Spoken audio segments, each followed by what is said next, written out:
Assalamualaikum warahmatullahi wabarakatuh. Alhamdulillahirabbil alamin wassalatu wassalamu ala asyrafil anbiya'i wal mursalin sayyidina wa maulana Muhammadin wa ala alihi wa sahbihi ajma'in, amma ba'du.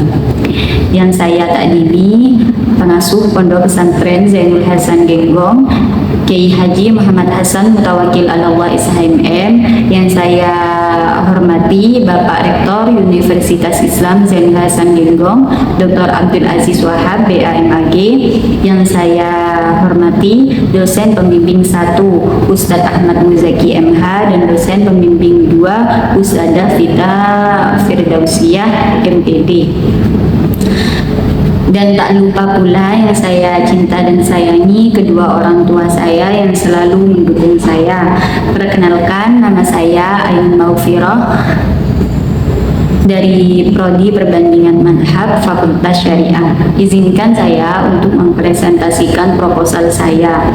Pertama, saya akan menjelaskan bab 1, yaitu pendahuluan yang mencangkup beberapa pembahasan.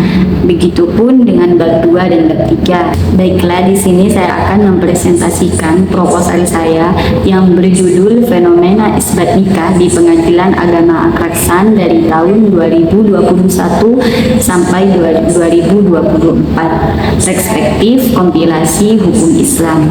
Sebelumnya, kenapa saya mengambil judul dari proposal saya, yaitu karena saya tertarik pada salah satu kejadian yang ada di Pengadilan Agama Akraksan. Di situ saya melihat bahwa ada sepasang suami istri yang mengajukan permohonan isbat nikah di Pengadilan Agama Akraksan, sehingga membuat saya tertarik untuk memilih judul tersebut. Yang pertama, bab 1, yaitu pendahuluan. Di sini saya akan menjelaskan tentang latar belakang.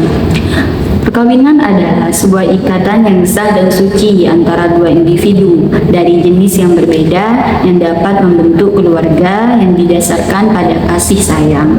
Isbat nikah adalah pengajuan yang dilakukan oleh orang yang menikah tetapi belum terdaftar oleh negara dan tidak memiliki akte nikah atau buku nikah.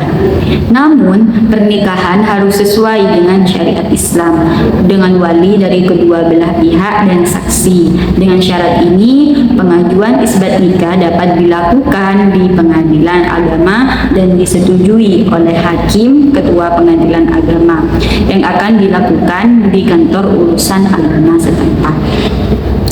Petugas kantor urusan agama menyarankan agar pasangan yang belum memiliki buku akte nikah diproses agar tidak ada yang dirugikan di kemudian hari jika terjadi perselisihan masalah asuh anak dan nafkah istri, karena jika buku nikah tidak terdaftar atau tidak ada, pernikahan dianggap tidak sah oleh negara.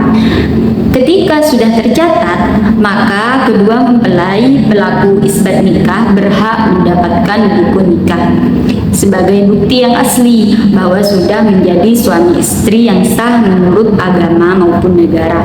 Selanjutnya, fokus penelitian saya itu berfokus pada kajian tentang analisis pengajuan isbat nikah di Pengadilan Agama Akraksan pada tahun 2021 sampai dengan 2024.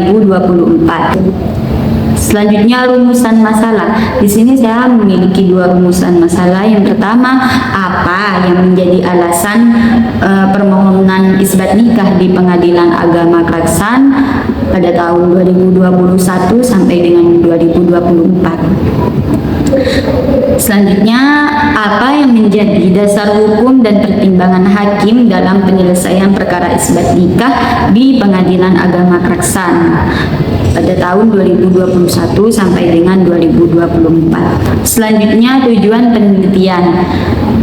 Tujuan penelitian saya yaitu untuk menjelaskan faktor yang menjadi alasan permohonan isbat nikah di Pengadilan Agama Akraksan dan untuk menjelaskan dasar hukum dan pertimbangan hakim dalam penyelesaian perkara isbat nikah di Pengadilan Agama Kraksan pada tahun 2021 sampai dengan tahun 2024. Selanjutnya, manfaat penelitian. Di sini saya memiliki dua manfaat, yaitu manfaat teoritis dan manfaat praktis. Pada manfaat teoritis ini sebagai informasi data empiris mengenai hal-hal yang berhubungan dengan penyelesaian perkara isbat nikah. Yang kedua, manfaat praktis. Manfaat praktis di sini itu bagi peneliti lain. Peneliti lain diharapkan dapat menjadi referensi atau rujukan kepada seseorang yang melakukan penelitian dengan kajian yang sama tentang isbat nikah. Yang kedua, bagi masyarakat, dapat memberikan wawasan kepada masyarakat tentang pentingnya pencatatan pernikahan sesuai hukum yang berlaku untuk mencegah kebutuhan isbat nikah. Selanjutnya, kajian terdahulu. Yang pertama, kajian terdahulunya yaitu oleh Khairuddin Karim dan Muhammad Akbar Fatsyahalil pada tahun 2022. Mereka dalam jurnalnya yang berjudul Isbat Nikah dalam Undang-Undang Perkawinan. Juga menurut Ahmad Fauzi pada tahun 2021 dalam Isbat Nikah Solusi bagi Nikah Siri. Selanjutnya, Muhammad Al-Fareda 2023 dalam Isbat Nikah Pasangan Mu'allaf dalam Hukum Islam dan Positif Indonesia. Yang terakhir, Asriyadi Zainuddin pada tahun 2022 dalam Legalitas Pencatatan Perkawinan melalui Penetapan Isbat Nikah. Selanjutnya, bab 2 yaitu kajian teori. Yang pertama yaitu pengertian isbat nikah. Isbat nikah di dalam KBBI adalah penetapan tentang kebenaran atau keabsahan nikah. Isbat juga diartikan sebagai pengesahan nikah. Isbat nikah terdiri dari dua kata isbat dan nikah. Adapun isbat merupakan serapan dari kata bahasa Arab yang bermakna pengesahan. Isbat bermakna penyungguhan, penetapan, penentuan. Isbat nikah bermakna penetapan tentang kebenaran keabsahan nikah. Isbat juga mengandung arti suatu metode atau cara dalam penentuan sahnya suatu perkawinan yang belum tercatat di KUA setempat. Selanjutnya, fenomena isbat nikah di Pengadilan Agama Kraksan dari tahun 2021 sampai dengan tahun 2024. Di sini saya akan menjelaskan tentang faktor-faktor penyebabnya, juga menjelaskan dasar hukum dan pertimbangan hakim dalam penyelesaian perkara isbat nikah di Pengadilan Agama. Selanjutnya, landasan hukum isbat nikah. Pada mulanya, kewenangan perkara isbat nikah diperuntukkan bagi pasangan suami istri yang melakukan perkawinan siri sebelum berlakunya Undang-Undang Nomor 1 Tahun 1974 tentang perkawinan. Peraturan Pemerintah Nomor 9 Tahun 1975. Kemudian ketentuan ini diperluas dengan dipakainya ketentuan kompilasi hukum Islam pasal 7 ayat 2 dan 3. Selanjutnya, kerangka konseptual. Di sini kerangka konseptual saya menjelaskan tentang analisis faktor dan penyebab isbat nikah di Pengadilan Agama Kraksan, juga landasan hukum isbat nikah, dasar hukum dan pertimbangan hakim dalam kasus isbat nikah. Seperti ini. Selanjutnya, metode penelitian.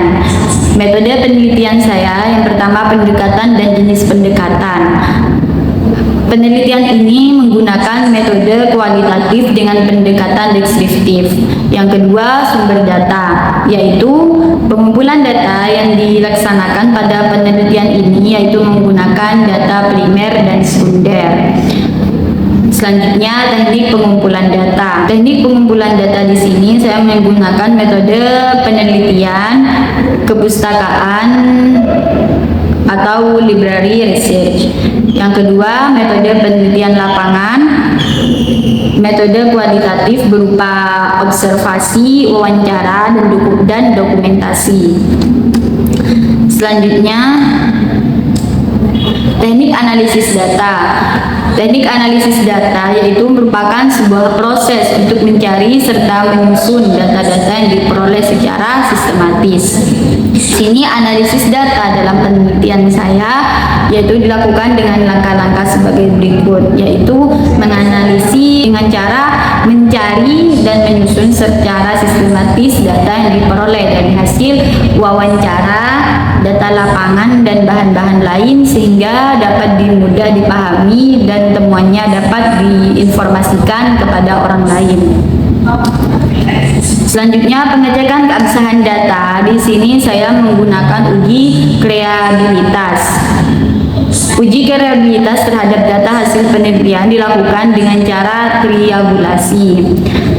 Triangulasi merupakan salah satu teknik dalam pengumpulan data untuk mendapatkan temuan dan interpretasi dari data yang lebih akurat dan kredibel. Dengan demikian, terdapat 3 triangulasi, yaitu triangulasi sumber, triangulasi teknik, dan triangulasi waktu. Sekian, terima kasih. Kurang lebihnya mohon maaf. Wassalamualaikum warahmatullahi wabarakatuh.